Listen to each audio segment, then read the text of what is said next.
Megan Pilon is one of our favorite people in the world. She is a project management professional and a PMI Agile certified practitioner. She has over 25 years of project management experience in both public and private sector. Megan's experience is primarily IT project management. She currently works as a consultant with the One Washington program, working as a project manager. She's been a member of Project Management Institute and is the president-elect of the Olympia PMI chapter, where she's been a member since 2008. She also used to work with our team here at WATEC, and we know how busy she is given where One Washington is in their life cycle, but would like to introduce all of you to Megan Pilon, who's going to be speaking to us today on the topic of integrated scheduling. Hi, Megan. Hi, can you hear me okay? I hear you great. Okay, great. I'm going to share my screen and you tell me what you see. Is it sharing? I see just you, which is lovely. And here it comes. All right, we can see it now. All right. Hey, so I am just so excited to present today. I, first of all, love this community of practice. I think it's just a fabulous thing that the project management partners set up and the board, and I know you guys invest a lot of time in this. So first of all, just wanted to say appreciate that and appreciate the investment that everybody is making towards this. So Nicole called me a while ago and said, hey, would you be willing to participate in this Agile conference? I'm like, sure, because I want to give back to the community, but am I a public speaker? Not so much. Greg just did a fabulous job. I am not Greg, but love Agile, and you'll hear a little bit more about that in a second. So again, I look forward to this. And just for context here, when Nicole asked, the thing that was resonating with me was, those of you that know I'm on the One Washington program, you know, how to build a good integrated master schedule, first of all. And then secondly, for a program of this size. And then secondly, if we want to implement some more Agile practices into that, how and what would that look like? So that's where I'm at. And so I did a bunch of research on this, and this is what you're getting today, as well as I'll share some experiences, et cetera, along the way. So my slide is not moving forward. Let me try it this way. I don't know why. Oh, there. So what's my background and why would you want to listen to me? So my first project I managed, I was thinking about it, was way back in '95. I know that ages me quite a bit, but it was an off the shelf, which was kind of interesting at the time, right? So we were doing off the shelf. We were doing a search engine replacement for the legislature. And those that know anything about the legislature, I mean, and searching their legal documents, it was quite important, this tool to have in place where they could search appropriate sections, et cetera, and get the exact results they needed back. So that was the first one I managed. And again, it was trial by error as a project manager. They just assigned it. I didn't have any training, but they felt like I could do it. So did that. In about 97, 98, and I remember it because I was getting ready to have a child, assigned a mission critical replacement system. And again, hadn't had a lot of training, started doing some project management training, but hadn't had a lot. And noticed a lot of issues with our program while we went through that, with scope changes that needed to happen, but was hard to manage. People were trying to write these specifications back in the day, right? Write these specifications to do the work, siloed work, you know, the analyst would go off, bring it back to the developer, never talk to the customer, et cetera. So I think it was in 2002, I attended a conference on Agile. And I came back so excited. I think it was like with like, because that was a long time ago, you guys, but I think it had like the Kent Beck and some of these big names there at this conference introducing basically this manifesto that they did. And I was just so excited. I came back to the organization. I had taken, probably, I don't know, a book of notes from this conference. It was just so incredible. This whole idea, hey, and the one I clung to at the time was extreme programming. And it probably was where our issues were at that time with the organization that we were working. So that's what I'd clung to at that time. And then later, I actually joined OFM. I've been with OFM several times now. I joined them in their statewide financial systems under the Budget and Allotment Support Systems program. They had at that time implemented the Microsoft Solutions Framework. And if you look into that, that is very Agile-like, right? Like it was all about iterative development. The team was a multifunctional team. You delivered iteration. So it did have some of that aspect to it. Yeah, and then I just put some other credentials in there as well that I went through. Other experiences along the way have included I worked at OSPI on child nutrition services, and their vendor was operating in an Agile approach. A lot of lessons learned from that. And again, I think it results to really, really good planning and integrated schedule. So also was with DOL for a while, and as Stacy said, project management partner. So seen a lot, done a lot, love it, love project management.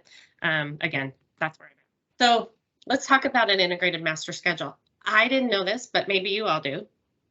The feds have certain standards you have to meet if you're contracting with them.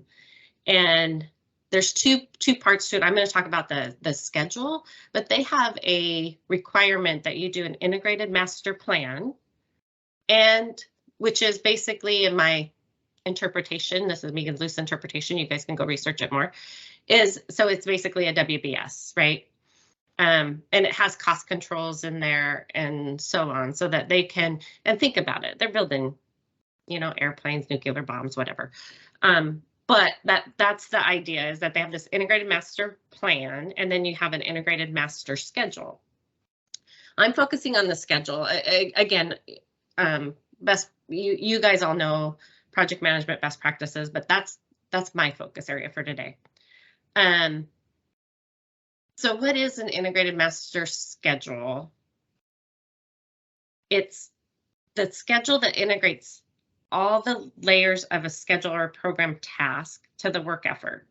It's a way to see the big picture, right? So many times you're asked to see the big picture of what's going on. They don't need to see all the detail. It integrates all the sub projects or schedules that you might need. It includes a list of your milestones for your project. And again, it's developed from the work breakdown structure, which in the feds, it was the IMS or IMP. So what's the purpose? Why you have, in my mind, it makes sense, right? It's common sense, where you bring everything together. So it's a systematic way to track the program progress, a tool for monitoring the program critical path, a communication tool for program reporting, and then identify and assess actuals to plans, so you can address the issues as you need. So that's the context of an integrated master schedule. So then how does Agile planning fit into the master schedule? So I'm going to go through this Agile planning onion. This is what it was referred to in my research, right? Is this whole idea of the Agile. I gotta move something for me so that'd be easier. Oh, it doesn't move out. There we go. So some of you probably already seen this, right? But first of all, it's a circle. So it's not a straight line, a linear, it's a circle. These things happen throughout, and we'll talk a little bit more about that in a minute. So again, the vision planning is the part, why are we doing this? You know, what is our target? What are the outcomes, the desired outcomes we go? And so, and Greg mentioned it too, that contracting, you don't start without that vision, right? And the business case to move forward. So you've got to have that vision, establish what your target is. Then you're talking about your roadmap. So what's the high level course of the project or program that you want to do? What are your outcomes? What are your mission? Some of them call them themes, problems to solve, etc. Then you get into your release planning, which is, hey, by the way, so out of the product roadmap, you've got a backlog by this point that you're going to then use for your release planning. What does that look like? What is the plan? What does the number of iterations look like? Then you get into the iteration planning and then the daily planning.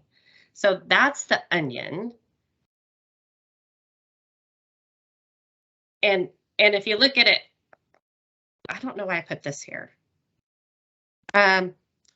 So let me go first. I'm going to go to the next slide and I'll come back to this one. I think I got it out of sync. So the product planning, again, that's going to happen. So I skipped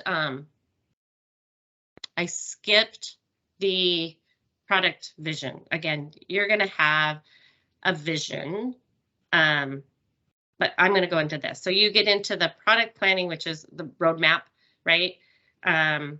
So we want to do that at the time we start the project. We're going to do it. The planning precision is kind of at the epics and capabilities releases. Your artifacts are your backlog, your roadmap, and your minimal viable product. So we've got this vision. We haven't established yet our minimal viable product until we do this product planning.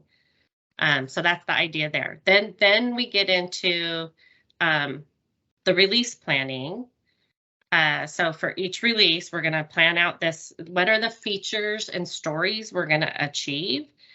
We are updating our product backlog and our release plan. And oh, I did put it in the side that included in the IMS. So yes, so again, this is where I'm going to start to tie it to the integrated master schedule. But so at the product, again, think about it at epics, capability releases, and then under that, you're going to have features and stories for your release planning. Then in the iterations, you start to, hey, how long? So out of the release planning, the other big thing is you're going to get high level estimates out of your release planning, right? So, and then with those features and those user stories, you have high level, you're trying to start to go, hey, how does that now fit into an iteration or sprint? I'm trying to be really generic here on the type of Agile methodology. So I just said iteration planning. So again, your features, you're coming up with your estimates for that so that then you have this iteration planning, which says, okay, well, we think based on what we know of these high level features or stories that it would take us this long. And so you start doing your estimating for each of those releases of the features you're going to include, and then you do your daily planning. So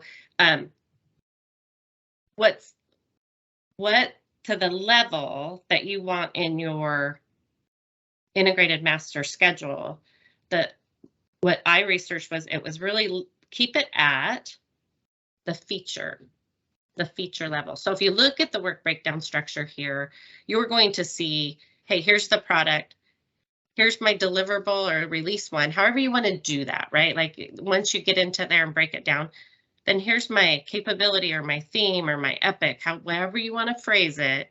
And then under that, I'm going to have these features. That to that level is where you want in your integrated master schedule. The iterations and sprints will tell you how far into this you are. So you'll know, hey, I have X. Now, you'll know because you'll have your estimates for these iterations and sprints on how you're doing and performing against that. So if I go back to go back to this slide. So where it says, is it included in there? And it's as it's related to the work effort needed to complete the feature.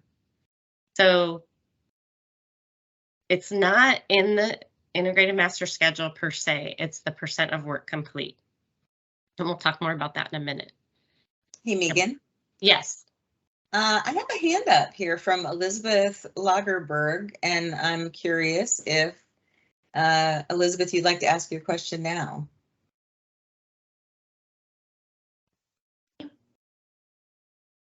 Can you hear me?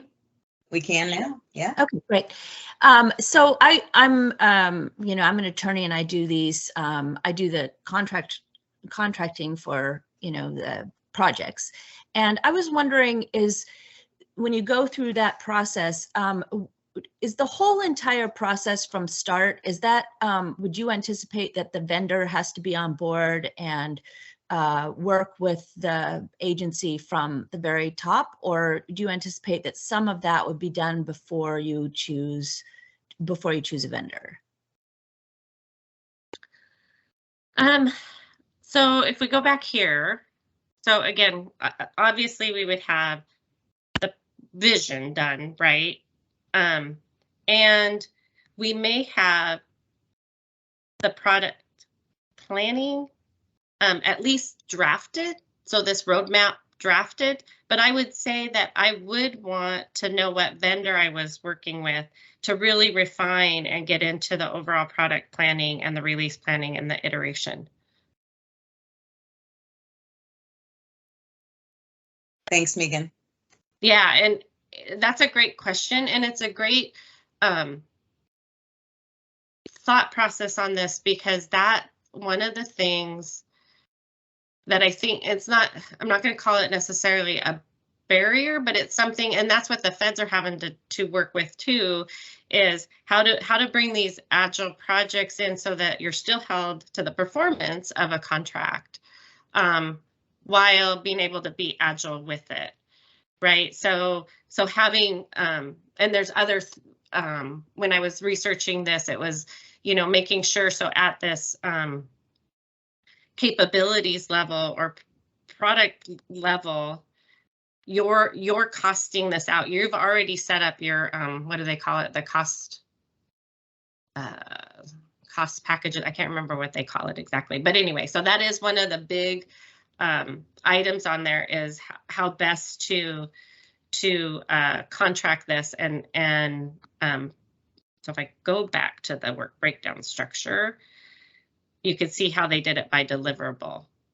And then under those deliverables, they would have themes and epics. So I would say that you're drafting it here as you go out to the vendor, so they have some understanding, but then I would say that moving on to the finer details is needed with that actual vendor.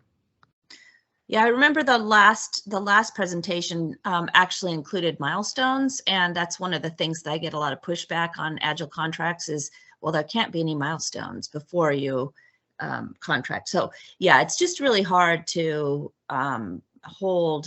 develop a contract that holds a vendor accountable. I always trying to figure out the best way to do that. Yeah. So I think having clear, measurable definitions of done on those is really important. And I would say that, yes, you can still have milestones in your schedule. And I think I'll show that in a minute. And again, it's working with that vendor to come up with that, right? So I did want to talk a little bit about measuring progress of features. Because again, I said at the integrated master schedule, you're not including the iterations themselves, right? Let's let the Agile tools do that for you. At the higher level, we need to do that. So I just put some calculations in here. So again, I'm using story points. You could use hours, you could use whatever you want. But again, in the Agile world, there's a lot, you'll weight stories generally based on story points. And so you'll do your score based on, hey, what was completed as far as story points versus what was planned. That'll give you how far you are into your iterations. And it's the whole, so let's say a feature has 2 iterations and there's 20 story points for those 2. I'm making it really easy on myself. I'm through the first iteration and I completed all as planned. I am actually 50% complete with that feature. So that's the idea there. And then you have the other one where it's the remaining effort of a feature. So that's the other calculation there. It's important to measure it for the progress and to track. So I just wanted to share with that measure. Now I'm moving on to why have the feature in there at all? And the feature at that feature level, it allows you to measure progress up to your capability and your theme. It keeps you on target. And it allows you to better track the dependencies. And here's where this is so important. The dependencies from other teams or other features. So I think about large programs. I think about some of our struggles that we have. And if you research in Agile, a lot of times, a lot of barriers are things that are outside the control of that Agile team. And so how do you deal with that? Well, one of the ways is to make sure you're tracking those dependencies, and you can do it at the feature level. So again, Agile teams are set up to be cross-functional, self-organized, capable of delivering a product, right? That's what the goal of Agile is. But we don't live in these ideal, at least I don't live in this ideal world where everything, an Agile team is set up for me that I could just control that way. So there's outside factors, and especially on the larger efforts. And some of them, include, hey, I don't understand this requirement as it's written. So I need an expert to go give me that information, clarification. I don't have the expertise or the knowledge.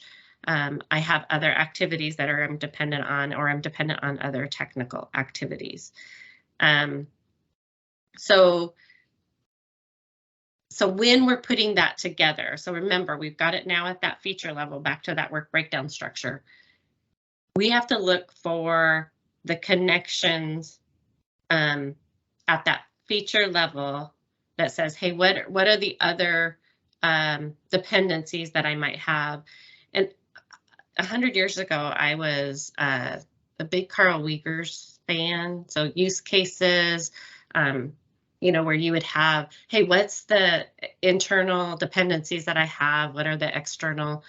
So writing, making sure your user stories have that information. And that will help. So feature level will show in the IMS, not the, so I'm at this key points to consider. The feature level will show in the IMS. I've said that over and over again, the stories won't. Iteration sprints do not equal critical path. So again, remember, I'm not even saying include them in the schedule. Use them as a way to track where you're at on the feature. Use them as a guide for creating that overall plan, but they're not your critical path. So identify the dependencies between teams and create those integration points.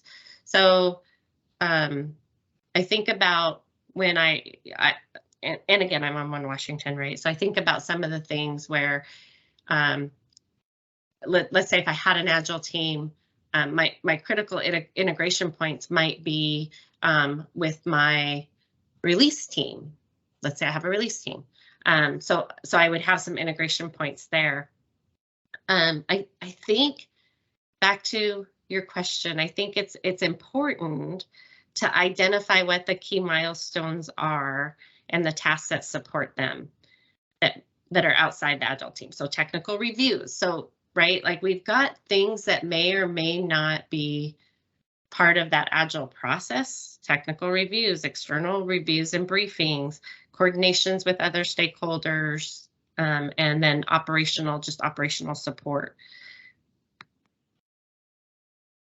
So I've spent time talking based on research I've done. So, and I know there's lots of people on the call, but I really wanted to, because that, that's research that I've done. I've had some thoughts on and shared with you, how we could best address the schedule. I wanted to hear from you. So if we're breaking up, if you're setting up teams, and I think of them as configuration or development teams, right? That could be a Scrum team. How does deployment and readiness fit in with that? Are they separate teams? Are they the same teams? So I can't see while I'm in presenting mode. So are any thoughts on that are in like chat? Let me see how I can do this.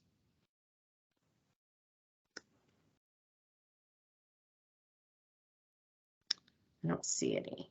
What's the question, Megan? Is it the first bullet here? Thoughts on? Yeah. So I'm trying to think. So as you set up your teams, let's envision you would set up your team. Is an implementation, like, so think of a system implementation where you're configuring it and you have this configuration team all set up to do your configuration. Is it the same team then that does the deployment and readiness?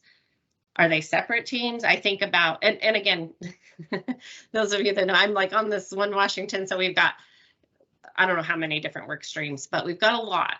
And I just wonder, does the OCM team fit into the configuration team? Does the deployment team fit in there? How do they all fit together in your guys' mind when you think about a team structure for setting this up? Because I would think that once I get to readiness or deployment, it's kind of more operational team in my mind, but I'm throwing that out there to you. So Rochelle has her hand up. Yeah, Rochelle. Thank you. I think of it when I think of integrated master scheduling and agile teams and work groups and things like that, or lean work groups, that I try to keep them contained. So there's a development team or like the Scrum team, for example, or an iteration team, and they're focused on getting the stories together, getting estimates done, developing the stories, fulfilling the stories, making sure that the quality is there, and getting ready for that sprint demonstration, the sharing with the product owners, getting sign off, that sort of thing. And while that's happening on especially some of these larger projects, there's another team that's focusing on OCM that's preparing for what are we going to need to share right away? What do our stakeholders need to start doing now? Or how do we start, getting this change out, getting buy-in for this change, helping people understand what's coming with this particular release? It could go down to the iteration. It could be a release. At some level, there's integration there. So they're participating in the showcases or the demonstrations. They're participating in the sprint planning, but they're not integral to that activity. So that's how I think of it, is I separate them out. OCM has some activities that they need to do. They need to share information in a timely fashion. They need to have show and tells. They need to have road shows or whatever's going on there. But that's separate, and that's where things need to be integrated in the master schedule. As a good example of that. That's a great example, Rochelle. Does anybody else have a contrasting example they'd like to share?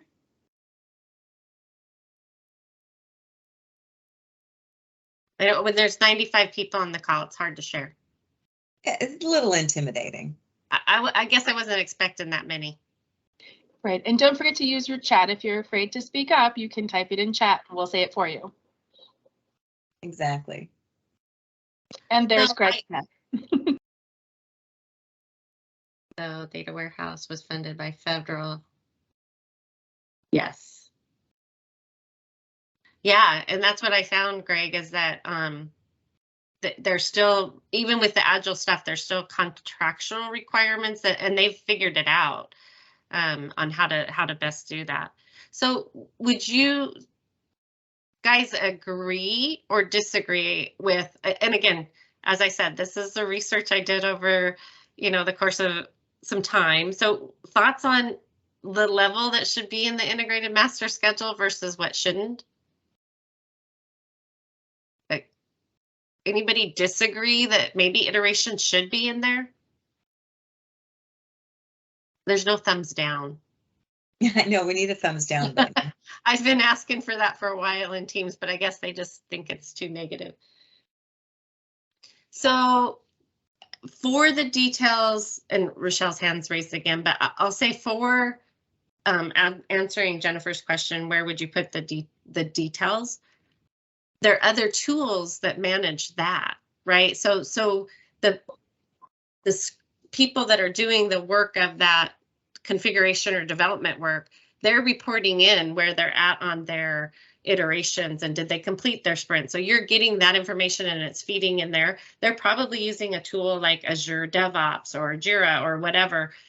They may not be using they're not using the Microsoft project tool, if that makes sense.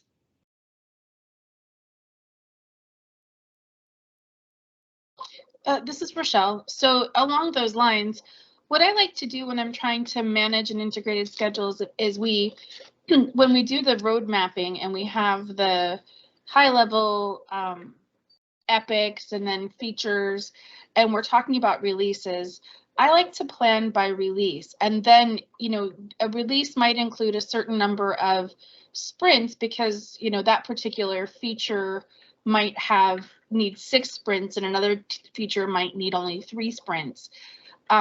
And so I like to look at it as I add the sprint iterations in there. It's not a lot of detail, but it's simply, there's a sprint happening. Here's the time frame of our sprint, and that helps to define the critical path.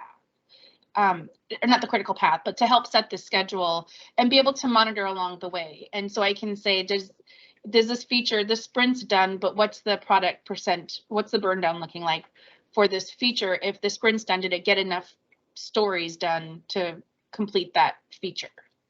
Did that make any sense? I feel like what I just said didn't make a lot of sense, but you get where I'm going, I think. Yeah, I think, again, and that's why the recommendation is to really keep it at that feature level versus the iterations in the sprints. But and I want to go back to something else that was said earlier today, is that whoever is implementing Agile and they want to use Agile, there is a lot of planning involved, and it constant planning, quite honestly, but the overall planning up front is so important, especially contractually, but in other ways as well. You've got to do your estimates. You've got to put something out there. Now, they would also say, others will say, I don't want to put any timeframes out there because that could, change. But you put something and you put it together, and then you're measuring progress against that, and you make adjustments after you get going and you understand your velocity and all of that. You can make those adjustments. So external dependencies from the teams. So I mentioned it just briefly at the end, and actually, just when I was researching, it's like, that is a true barrier of success of completing your sprints. And some on this call I'm working with right now would say, yeah, how many obstacles do I have in my sprint? I can't complete the sprint because of the external dependency. So thoughts on that? Like I was saying, hey, so I would put it in my features, probably my capabilities too. If I got to that level, I'm not sure if there's external dependencies there, because I think I break it down further, but for sure at my feature level, what are my other dependencies on other features that need to be in place for this one to work?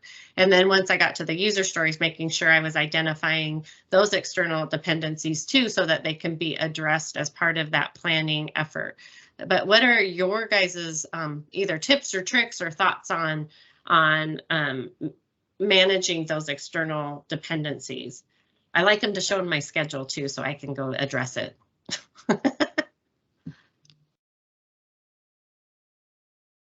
Anyone have some experience here to share how you should manage external dependencies in your integrated master schedule?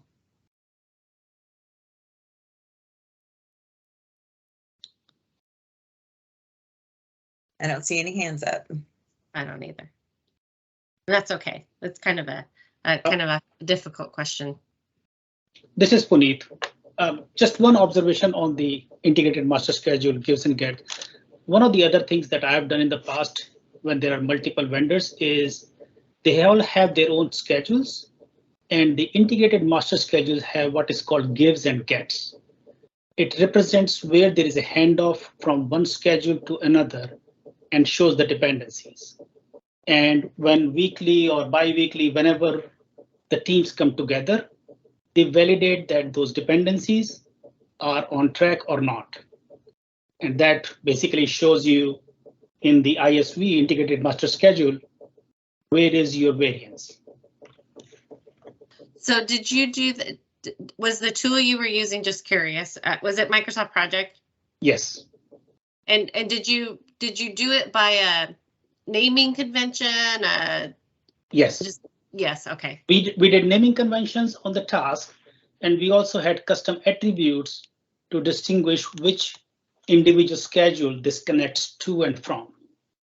So okay. We could generate different views by grouping them by specific vendor or specific subschedule to see how a particular schedule may be performing and causing the variance in the integrated view. Good. Yeah, that's a great tip. And then another one on there is, in the past, I've shown external dependencies as an input into my schedule. I use a marker to indicate that is an input and when it's due. Yep. And yes. So Megan, just a time check for you. You've got 4 minutes until the end of your time. I don't know if you have more slides or if you'd like to invite additional discussion. Don't have more slides, and but I do have one more. So I just did some reference stuff out here for people, but yeah, that's it for me. I'll quit sharing. I will give people time back because I know people like that.